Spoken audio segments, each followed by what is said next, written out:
Praise the Lord, everybody. Welcome to another Link Couples Ministry. So glad you can join us this evening. All married couples, engaged couples, seriously committed. We just come on once a month to talk to you about some different relationship tips. We believe that will be a blessing to your life that comes from experience, from a place of love. We believe from a place of wisdom. So we can learn this evening about relationship dynamics on a scriptural basis. If you haven't done so, please share with somebody. Let them know we're on today. Tag somebody. Couples get together, watch. These particular lessons are not just lessons to sit and listen to, but they're also tools and tips to do things, to interact. So while we have these sessions, talk to each other, come up with some different assignments or different goals you guys want to reach as a couple, which you can do together to help the relationship grow and thrive. Because without the work and the intentionality, it will not work. So get together, watch, and then discuss, talk through these different things, talk through these different issues, talk through these different concerns that you may have, or the good things, the bad things, what we can do to continue to work on having better relationships. Have that conversation. Be intentional about your growth as a group, as a being together. All right. We'll pick up where we left off at last week. If you didn't get a chance to watch me last month, If you didn't watch last month, we talked about commit to growing with your spouse. Marriage only works long-term when we commit to grow with the person. Some people marry an individual and hope they never change. Some people marry somebody hoping that they will change. But we have to be able to grow with the person, communicate with each other about likes and dislikes. What you liked in the first 5-10 years, you may not like it 20-25 years. You're a different person. You get married in your 20s, at your 40s, some of your tastes and some of the things about you evolve. And we have to be able to grow with each other. We talked about staying connected with the busyness of life. Sometimes we get so caught up talking about work, kids, and life that we forget about each other. And then all of a sudden, this marriage seems to be more about business than it is about intimacy and connecting. Intimacy is intentional. Connecting is intentional. Talking to each other about just silly things and things to connect with each other. You have the deep conversations. You got your work conversation, you got kids, you got your kids conversation, but also you have those connecting conversations where, you guys just talk about life, your aspirations, you talk about silly stuff, things that don't matter. You're just connecting with each other. Because by the time, for some couples, by the time the child is grown, kids are out of the house, it's like, they're looking at each other like, well, who are you? They stopped growing with each other. They got so caught up in the busyness of life. And it's so easy to do, to get caught up in the busyness of life that we forget about connecting with each other. So when the kids are out, you still have that connection. The third thing, your spouse is not your superhero. Your spouse gets tired. Your spouse has needs. Your spouse has things. And that's why which led us to number 4, we have to reciprocate in relationships. Because why? I have to understand this person is doing a lot, but they also need their needs met also. And if there's one thing I've learned, the more their person's needs are met, the more they're willing to do, the more they're willing to push hard, because I don't have to worry about my needs being met. The person is doing it. So your spouse is not a superhero. They get tired, help each other out, reciprocate. Don't make withdrawals without making deposits. Don't make withdrawals without making deposits. If you're going to take, make sure you're depositing back into the person also. Because eventually, if I keep withdrawing and making no deposits, I'm going to reach a limit and I'm going to try to withdraw something and it's not going to be there. Make necessary withdrawals and necessary deposits also. All right, that was just a recap from last time. Number 5, appreciate the differences in each other. Appreciate the differences in each other. Now, this can be a point of contention in a relationship if you're not careful. We all bring strengths to the table. We all have weaknesses. We all have differences. Sometimes we want the person to be like us in every area, strong like us all the time. But the reality is it's our differences that make us connected. It's our differences that make us one. It's our differences that are supposed to bring us together. We have to appreciate the strengths that each other bring to the table and understand that the differences and strengths, when we bring them together, make us one. The differences that we have make us one good unit. I could be strong in this area. She could be strong in another area. I bring my strength to make up for her weakness. She brings her strength to make up mine. And when we come together, that unit is stronger because we're embracing and appreciating difference. Because we all bring separate strengths to the table. So you want the person you with to be strong, but they may not be strong in the same areas as you. Appreciate what each other brings, and that will help you maintain happiness. Appreciate what the difference that the other person brings, and that helps maintain happiness. Now, I'm talking about important stuff, not, y'all don't like the same TV show, y'all don't like the same music. All that stuff is frivolous. You don't have to like the same TV show, the same movies and stuff, to love each other. I know that there are some couples where they all like the same TV shows, they love the same music. That's great, but it's not required. It's not required at all in order to maintain a happy relationship. Are we together? And even if we do like differences in different things, can we appreciate the difference in others and learn to accept that difference? And guess what? It's not a big deal. It takes nothing away from me to appreciate my spouse. Because why? Our differences are meant to complement each other. Our differences are meant to complement each other. So we got to kind of get this fairy tale thing out of our head where we got to like all the same movies, like all the same TV shows, all the same movies. That's why you can have more than one TV in the house. Okay? The reality is you don't have to like the same thing. But here's the difference. I may not like what she likes, or she may not like what I like, but we don't minimize the importance because it's not something we like. So if she likes something I don't like, I can't minimize the importance of that in her life and vice versa. But sometimes if it's not important to us, it's not important, even though it's important to the person we're with. If it's important to the person we're with, there has to be some level of respect and some level of importance, because if the person is special to you, what's important to them kind of takes on some importance to you too. But we have to understand that, watch this, we are different and complement each other. Our differences should not divide us. They should make us a better team. That's what you're looking at. How can our differences make us a better team? How can our differences make us a better team? Appreciate the differences. Next thing, give your spouse the ability to correct you. Give your spouse the ability to correct you. This starts with trust. If I trust you and I'm secure in myself, secure in the relationship, I'll allow you to speak some challenging things into my life because I know where it's coming from. The mistake most of us make is when we are criticized about something. The first thing we do is go into defense mode. When we're criticized, the first thing we do is go into defense mode.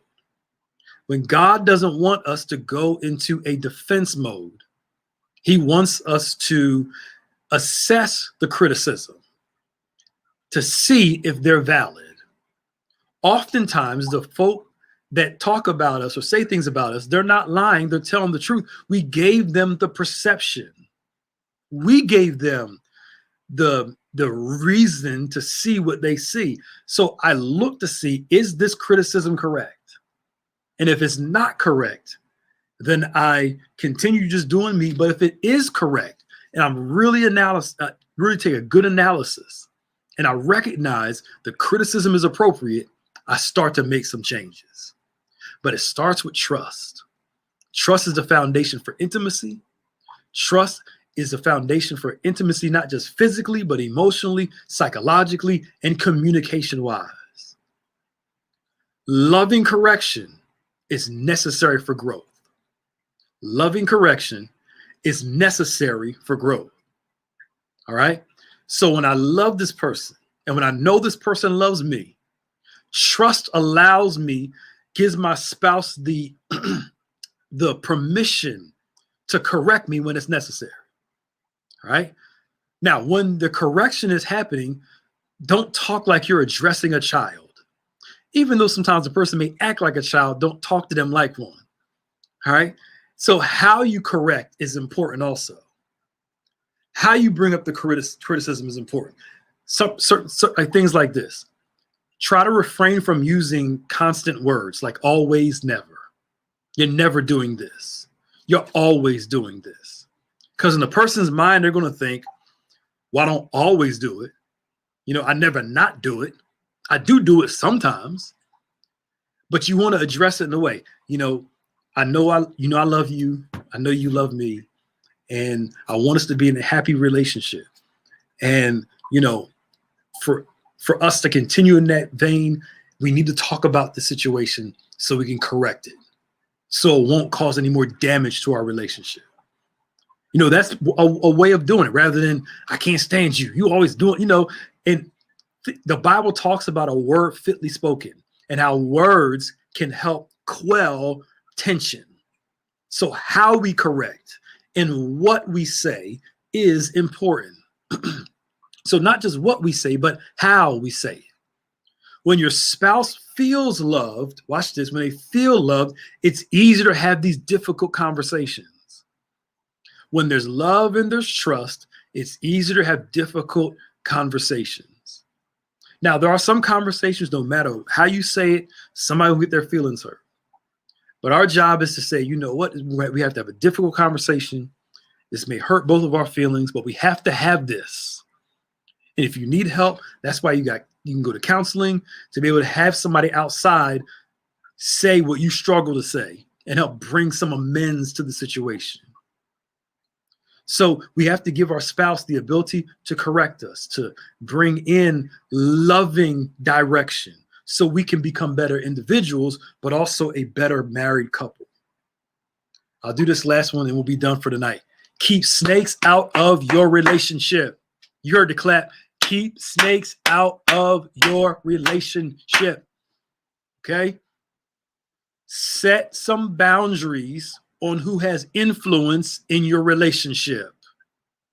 Set some boundaries on who has influence in your relationship.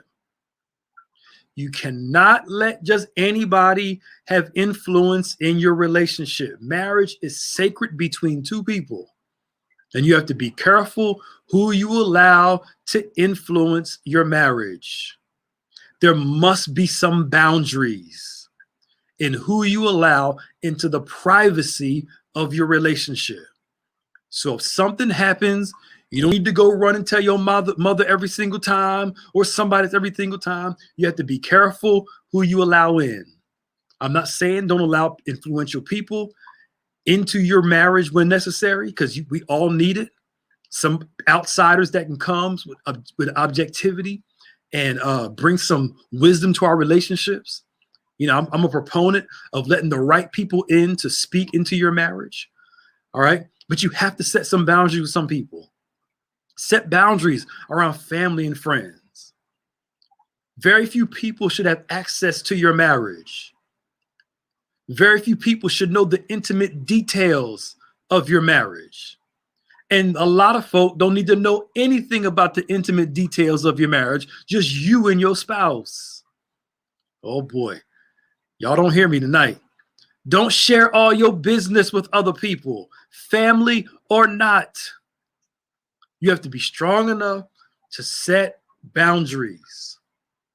And if you're not strong enough to do it, you have to allow your spouse to set these boundaries up. Because watch this, you go tell somebody, they go share it with somebody, then all of a sudden your business is out there in the streets because you were talking to the wrong person. If you aren't strong enough to set boundaries, allow your spouse to do it. In Genesis chapter 3, Adam and Eve didn't protect their relationship with God, nor their relationship with each other. They didn't protect their relationship from the serpent. The serpent comes in, whispers to Eve, did God say? And this whole conversation comes down. Adam is around there. She eats the fruit. He eats the fruit. And all of a sudden, their relationship with God is messed up. And now their relationship with each other is messed up also. It went from being naked and not ashamed around each other to now being naked and ashamed. They're covering themselves up. Why? Because they couldn't keep the snake out of their relationship. And you notice the snake goes silent and just goes away while the two are at odds with each other. The serpent moves out of the way and y'all fighting with each other because the serpent's job was to sow seeds of negativity. Now, how do I get this to work? The outside serpent, right? The outside serpent appeals to our inner serpent. The outside serpent appeals to our inner serpent. The serpent comes and says stuff that you agree with on the inside, right? They say things about your spouse that you may have issues with your spouse about. But they're not coming to correct the situation. They're coming to lead you astray and hurt you. But what we do is we think, oh, they agree with me. So cool. Not realizing it's a serpent trying to destroy what you have. Because what the serpent does, what the enemy wants to do, is appeal to your wounds, your disappointment, and your internal pains and try to lure you away from God, lure you away from the people that God has sent into your life. Man, I feel this thing. And he uses a snake to do it. A person appealing to your wounds, your mistrust, your hurt, and your pain. That's why you have to be careful who you share your pain with. I'll share this point and we'll close with this. Stop trying to fix your marriage outside of your marriage. Stop trying to fix your marriage outside of your marriage. You got an issue with your spouse. You start talking to somebody about it, especially somebody of the opposite sex. And all of a sudden they see an opening and they start being your source of comfort, being your help, not realizing that person has found a way in. Right? And they're belittling your spouse in little snarky ways that are subtle to try to get you to trust in them more and find your emotional happiness in that person. Come on, somebody. And all of a sudden, you begin to be attracted to this individual. You are now pulled in by them. And now a whole mess has come along. Because why? You opened your mouth to a snake. You don't fix your marriage outside of your marriage. Fix it in the marriage. Talk to your spouse. Y'all go get counsel if necessary. Those things like that. But you have to keep the snakes out of your relationship. They're subtle. They ask questions because their curiosity is not to help you. Their curiosity is to infiltrate and to hurt what you have. Keep some boundaries on around your relationship. Keep some boundaries around your relationship. You can't let anybody in to your marriage. So glad you can join us again tonight. Join us tomorrow for a Bible study tomorrow night at 7:00. We hope you enjoyed this lesson. I could keep on going, but I got to stop here. Got a few more things. We'll finish this next month. So glad you can join us. God bless you all. We love you. We appreciate you. And we will see you later.